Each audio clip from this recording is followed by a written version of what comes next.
तीनों कृषि कानून वापस लेने को लेकर केंद्रीय कैबिनेट ने मंजूरी दे दी है। कैबिनेट मीटिंग से ये बड़ी खबर आई। प्रधानमंत्री मोदी ने कैबिनेट में कहा कि कानून को वापस लेना है। सूत्रों के मुताबिक प्रधानमंत्री ने कृषि कानूनों को वापस लेने के मौके पर बस इतना कहा कि कानून को वापस लेना है।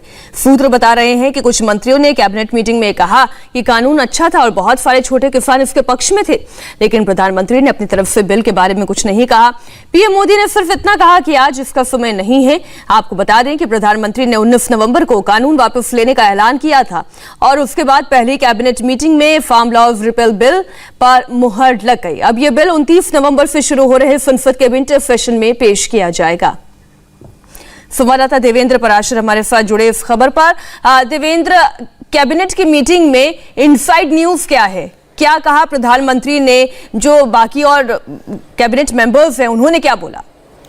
आमतौर पर मीनाक्षी ऐसा होता है कि केंद्रीय कैबिनेट जब कोई बिल लेकर आती है कैबिनेट की बैठक में मंजूरी के लिए, तो बहुत अपबीट मूड के साथ, क्योंकि वो एक कंस्ट्रक्टिव स्टेप होता है जिसमें आपको आगे जाना है। लेकिन आज की बैठक में जो टॉप सोर्सेज हैं वो ये बता रहे हैं कि मूड डिसअपॉइंटमेंट का था और ऐसे में प्रधानमंत्री नरेंद्र मोदी ने सिर्फ इतना कहा कि तीनों कानूनों को लेकर जो रिपील बिल लाया जाना है उसको बिल को रखते हुए उन्होंने कहा कि इन कानून को वापस लेना है।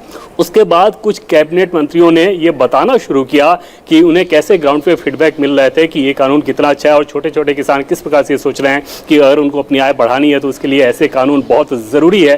प्रधानमंत्री नरेंद्र मोदी उन सारे मंत्रियों के कहने पर कुछ भी नहीं बोले। उन्होंने सिर्फ इतना कहा कि आज इसका समय नहीं है, ये कानून वापस लिया जाना है। उसके बाद आईएनबी मिनिस्टर अनुराग ठाकुर जी ने ब्रीफिंग करने की जिम्मेदारी दी गई।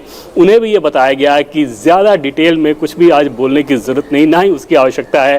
प्रधानमंत्री नरेंद्र मोदी ने 19 नवंबर को जो वायदा किया था वो वायदा आज पूरा कर दिया गया। इस संदेश के साथ देश को ये जानकारी दे दें, मीडिया को ये जानकारी दे दें। तो कुल मिलाकर जो मूड बताया गया मीनाक्षी हमें, वो ये बताया गया कि एक तरह से डिसअपॉइंटमेंट का मूड था। वो समझा भी जा सकता है क्योंकि ये कानून प्रधानमंत्री नरेंद्र मोदी इसलिए लेकर आए थे कि किसानों की आय को बढ़ाया जा सके। ऐसे में कदम पीछे खींचना पड़ा तो अंदाजा लगाया जा सकता है कि निराशा कितनी ज्यादा बिल्कुल देवेंद्र, वो एक उत्साह का माहौल था, लेकिन आज वही निराशा का माहौल है। शुक्रिया पूरी जानकारी के लिए आपका देवेंद्र।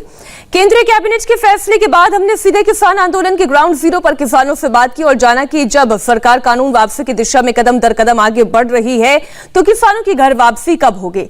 गाजीपुर बॉर्डर से जतिन शर्मा की रिपोर्ट देखिए।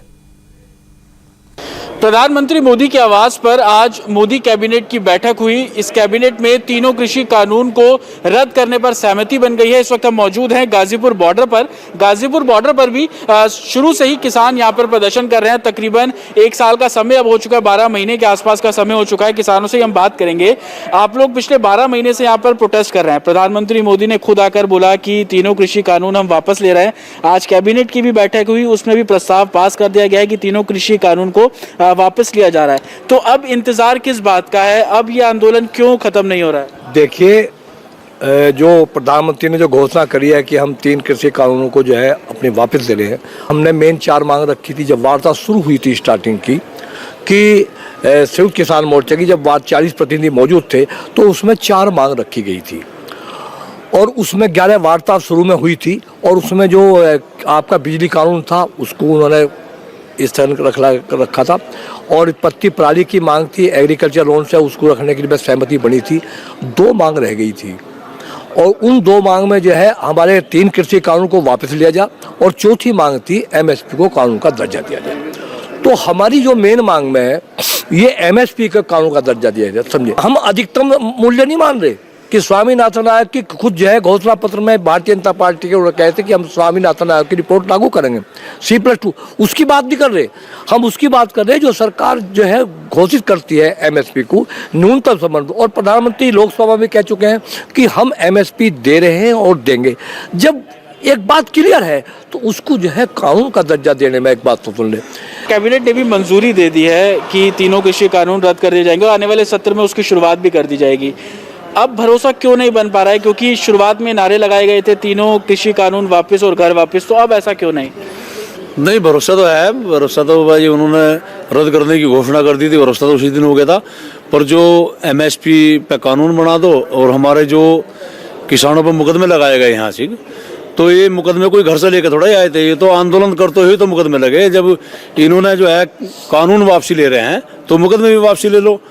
और जो हमारे किसान शहीद हुए उनके लिए कुछ सोचा जा। कमेटी बनाने का भी जिक्र किया जा रहा है, आपको नहीं लगता है कि बातचीत से हल निकलेगा? और जो आपकी मांग थी, पहली मांग की तीनों कृषि कानून रद्द किए जाए, उसको लेकर लगातार सरकार ने दूसरा कदम भी ले लिया है। तो अब ऐसा नहीं कि अगर प्रधानमंत्री ने एक कदम लिया, उनकी कैबिनेट ने कदम लिया, तो किसानों को भी एक आगे कदम उठाना चाहिए? हमारी जो है ना MSP की पहली सी मांग है, उस पर कानून बने तभी काम चलेगा। जो मुद्दे अब कितने भी किसानों से जब हम बात कर रहे हैं, तो अब आगे की रणनीति आप लोगों की क्या है? क्योंकि जो आपके कार्यक्रम थे, हमने लखनऊ की रैली भी देखी, 26 तारीख को आप लोग वर्षगांठ भी मना रहे हैं, यहाँ पर अलग अलग राज्यों से लोग यहाँ पे पहुँच रहे हैं, 29 को ट्रैक्टर मार्च का भी है। अब जब शुरुआत हो गई है आपकी मांगों को मानने को लेकर, तो फिर क्या ये सारे कदम अभी भी उसी तरीके से जारी रहेंगे? देखो, अगर सरकार थोड़ा सा निर्णय पहले ले लेती, 1 साल हो गए, किसान बिल्कुल कतई धरती में मिल गया, तबाह हो गया। किसान का इतना मोटा खर्चा हो गया इस आंदोलन में, कुछ मुकदमे लग गए, कुछ कर्जा हो गया, कुछ किसान कतई धरती में टिक गया। तो सरकार ने भी तो सोचना चाहिए भाई। आपने गाजीपुर बॉर्डर से जतिन शर्मा की रिपोर्ट देखी। इंडिया टीवी संवाददाता सैयद नजीर ने सिंघू बॉर्डर पर किसान नेता बूटा सिंह से बात की। तीनों कृषि कानूनों को वापस लेने के बिल को केंद्रीय कैबिनेट ने मंजूरी दे दी है। पीएम मोदी के साथ जो मीटिंग चली थी, वो मीटिंग खत्म हो चुकी है। हमारे साथ बहुत सारे किसान हैं सिंघू बॉर्डर पर, उनसे बात करते हैं। जो 32 संगठन, उनमें से एक संगठन है जिसके अध्यक्ष हैं बूटा सिंह शादीपुर जी। बूटा सिंह जी, अभी केंद्रीय कैबिनेट की मीटिंग चल रही थी जिसमें ये फैसला किया है कि जो तीनों किसान बिल हैं उनको वापस लेने के बिल को मंजूरी दे दी गई है। ठीक है जी, बिल्कुल जी, धन्यवाद करते हैं सरकार का। ये इतना बड़ा संघर्ष था वो, जो उसको उन्होंने मान्यता दी है भी सही था और सही रास्ते पर ये आंदोलन चल रहा था और कानून गलत थे। ठीक है, जो मर्जी प्रधानमंत्री ने बोल दिया, लेकिन वो आज मान गए कि कानून गलत बने थे हमारे से, वो उन्होंने वापस लेने का फैसला कर लिया। आज कैबिनेट में कर दिया। 19 तारीख को श्री गुरु नानक देव जी के जन्म दिहाड़े पर उस रोज उन्होंने ऐलान किया था, आज कैबिनेट में पास कर दिया और 29 तारीख को वो इसको पार्लियामेंट में लाकर पहला बिल आएगा पार्लियामेंट के 29 तारीख वाले दिन, तो वहाँ रद्द हो जाएगा। तो ऐसे इनका धन्यवाद करते हैं। और बाकी और मांगे हैं जो हमारी MSP की हैं, जो हमारे शहीद हुए हैं उनकी कई मांगे हैं, परिवारों की, उनको मुआवजा दिलाने के लिए, परिवार को नौकरियां दिलवाने के लिए। सरकार ने कैबिनेट में कानून वापसी के बिल पर मोहर लगा दी है और इसी बीच किसान आंदोलन पर राकेश टिकैत ने भी एक बड़ा बयान दिया। टिकैत ने कहा कि 26 जनवरी तक सरकार मान जाएगी। राकेश टिकैत ने थोड़ी देर पहले कहा कि सरकार चाहती है कि किसान 26 जनवरी से पहले दिल्ली से चले जाएं। अगर सरकार उनकी मांगे मान लेती है तो वो अपने अपने घर चले जाएंगे। जतिन शर्मा हमारे साथ गाजीपुर बॉर्डर से लाइव जुड़े हुए हैं। जतिन, इस बयान का आखिर मतलब क्या है? क्या चाहते हैं राकेश टिकैत? जी देखिए, सुबह राकेश टिकैत से जब हमारी बात हुई थी तो उनका यही कहना था कि उनकी अब मुख्य जो मांग है वो MSP पर कानूनी गारंटी है। जब तक वो नहीं मिलेगी तब तक सिंधु यूं का गाजीपुर बॉर्डर, किसी भी बॉर्डर से किसानों का वापस जाना नामुमकिन ही है। इस मांग को लेकर ही वो लगातार प्रधानमंत्री मोदी को संयुक्त किसान मोर्चा के जरिए पत्र भी भेज चुके हैं। लेकिन जब हम यहाँ पर किसानों से बात करते हैं, उनका भी यही कहना है कि जब तक संयुक्त किसान मोर्चा कोई स्टैंड नहीं लेगा, तब तक उनकी तरफ से कोई स्टेटमेंट नहीं आएगा, तब तक दिल्ली के बॉर्डर्स को खाली करना मुश्किल है और कोई भी किसान यहाँ से नहीं जाएगा। किसान हमारे साथ हैं, उनसे हम बात करेंगे। जी जतिन, हम आगे भी किसानों से बात करेंगे, लेकिन फिलहाल हमारे लिए वक्त इतना ही था। शुक्रिया पूरी जानकारी के लिए आपका। इंडिया टीवी हर वक्त हर जगह डाउनलोड करने के लिए सर्च करें India TV news Google play store या ऐप स्टोर पर।